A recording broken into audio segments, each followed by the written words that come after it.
Make your point on the News Hour. Join Arnab every night on the News Hour with your question. Ask your question and join the debate. Now, here's some breaking news that's coming in from Bihar. RJD MLA Bhola Yadav's driver flouted traffic norms, and what happened next was that the RJD MLA allegedly abused an IPS officer in Darbhanga. Now, that altercation was caught on tape. Take a listen.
ताकत की बात बिल्कुल नहीं है। बीते जो भी आप घटनाक्रम देख लें कि जहां कहीं भी किसी जगह संलिप्तता पाई गई, अगर कानून का वायलेशन हुआ तो उस पर त्वरित कार्रवाई हुई। इसको भी सनसनीखेज बनाने की बजाय अगर कहीं कोई माइनर मेजर वायलेशन हुआ है तो रूल ऑफ लॉ के तहत जो भी कार्रवाई होगी वो होगी।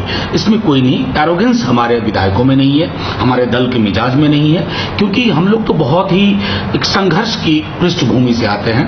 एरोगेंस तो जिन लोगों में है उनके एरोगेंस को आप दिल्ली में देखिए और अलग अलग हलकों में देखिए, मैं समझता हूं वो महत्वपूर्ण पहलू।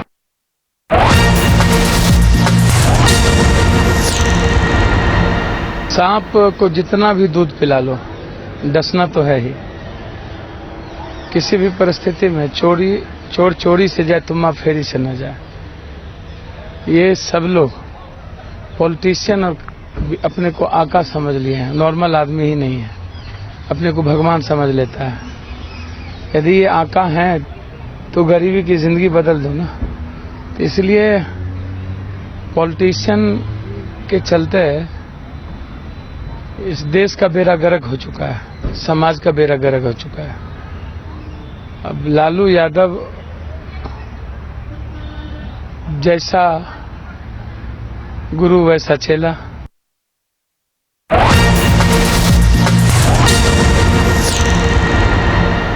देखिए, एक जनप्रतिनिधि और एक सरकारी अधिकारी दोनों को समन्वय के साथ काम करना बहुत जरूरी है। और अपने अपने कर्तव्य क्षेत्र का, अधिकार क्षेत्र का उल्लंघन कोई करता है, ये बिल्कुल कहीं से जायज नहीं है। ऐसी घटनाओं को सरकार ने गंभीरता से लिया है और हमने अधिकारी से भी स्पष्टीकरण मांगा है और उस एमएलए के विरुद्ध भी क्या साक्ष्य मिले हैं ये भी हमने अधिकारी से मांगा है और एमएलए साहब से भी स्पष्टीकरण मांगा जाएगा, ये हम उम्मीद करते हैं।